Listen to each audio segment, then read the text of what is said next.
Si Diwata kasi ay tao lang. So, iisipin nyo, I am pro Diwata. No, sa gitna lang tayo. Pero si Diwata ay tao lang. May mga chances na umaayaw siya. Meron pang super famous siya na line na isang lalaki na pumunta doon. Diwata, paano naman? Birthday ko ngayon. Ang sagot niya, lilipas din yan. Si Diwata po ay super full na. Full ng utak niya. And he is fooled out by himself already. Alam niyo yung fooled out? F-O-O-L-E-D. Ibig sabihin nun, pati sarili niya ay parang naloko niya na rin.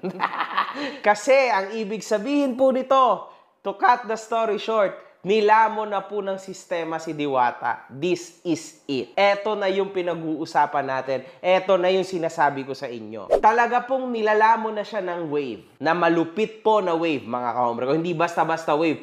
Tidal